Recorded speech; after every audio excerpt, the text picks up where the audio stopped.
Well, hello, this is Gmodism, total nerdery channel, yes. I just wanted to give you a little update on the mech here, because we have made some progress. Our totally spazzing out thing could be fixed by a number of things, because I noted something really interesting when trying out my designs here. And I rebuilt this from scratch because I thought there was something wrong. Anyways, I also know some new stuff after talking to Dakota, and apparently the prop, the hip prop, needs to be in the same direction as this, as the not reactor. This is the gyro. If it's not in the same direction as the gyro, it might work weird. To find the direction, you can either figure it out by spawning entities, I guess. Like, if I do... I think you can. Otherwise, I think you need to use precision alignment. And then we have the gyro. So if we spawn a gyro here. Okay, that is spawned relative to the world, so maybe if you spawn... Yes, probably you should use precision alignment to find out the angle, so you can make sure it's forward. And then you have to set it to be in the same direction as the gyro, or the same angle.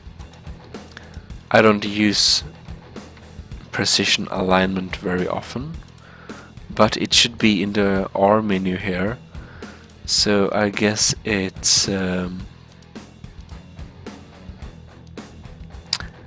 well, it should be somewhere here. I'll find it so I can show it in tutorial. Anyways, this one works, so that's something good. And there is this fun little setting with crouch percent here, as you can see, and apparently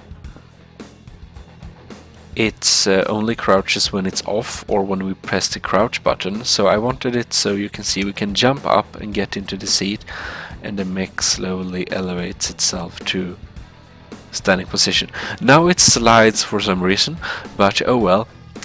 At least when we're crouching it doesn't slide, so it won't slide when we leave it. And you can see we have configured the walking pace to be really nice and smooth. Whoops, I love this turning. It's great animation. Like this. The funny thing was that maybe I can spawn one here so you can see how unstable the walk was before. If I take this one, the one you saw before, you can see we have a few paces and it passes out. And if we change the C settings, we can make it slightly better, but not much. Also, the C settings tend to reset every time, so every time you spawn a mech and boot it up, you need to put the settings you want in for stride length and stride height and such. Anyways, as you can see, I noted with my designs that they work fine backwards. And here is where I started to understand the issue behind this. It is the legs that are as the same weight as the feet and the hip prop, and these legs, when moving, causes disruption in the weight division of the mech.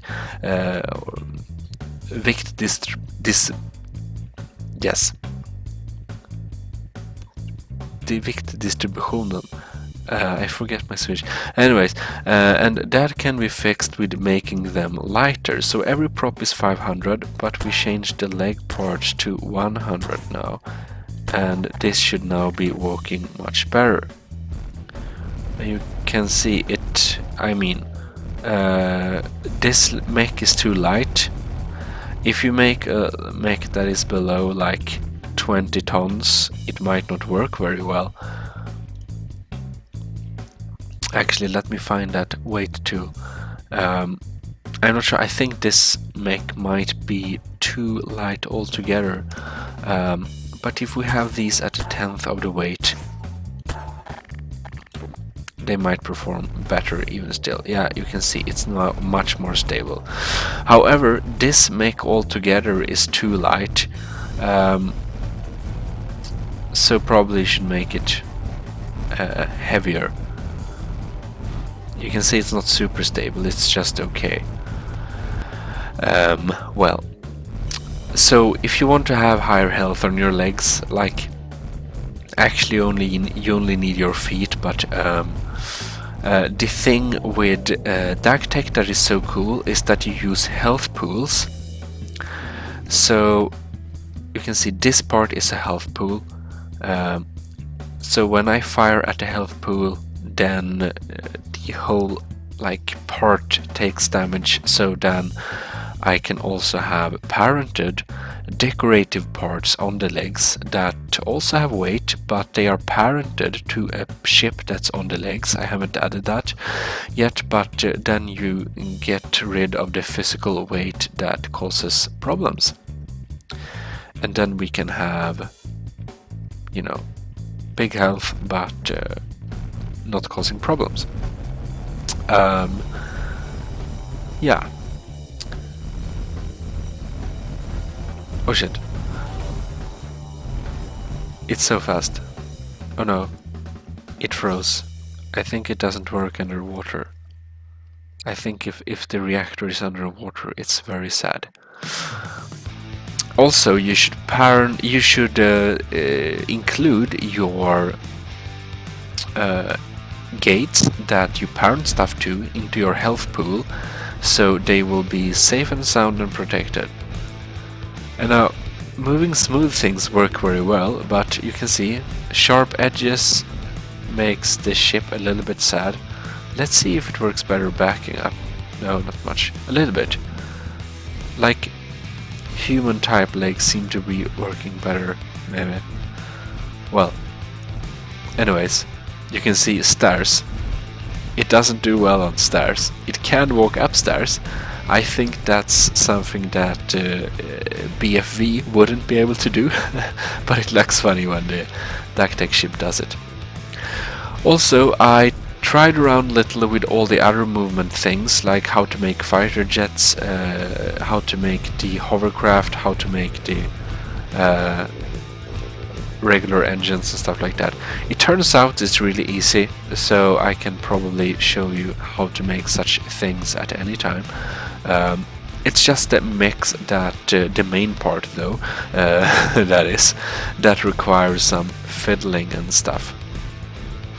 But oh well, I think that DakTek can strike pretty widely because it's well made and the weapons are pretty cool, and it is a unique combat system with the health pools that is really appreciated. Well, anyways, now you seen some of my progress and some of my errors, and now you know if your leg spasses from side to side when walking, how to fix that probably.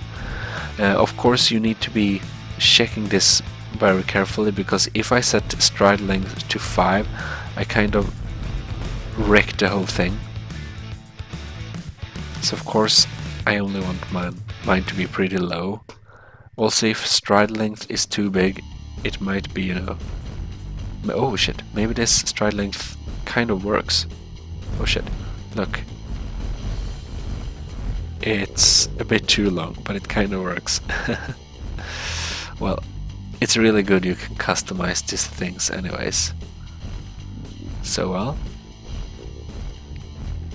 And also, if you use the running, you will have separate settings for running. Oh wow, what happens? I think this mech might be too low still. Anyway, Oh well, anyways, I will be seeing you in future videos. This is Gmodism, Total Nerdy Channel. Just want to give a little check in what's happening. See you around.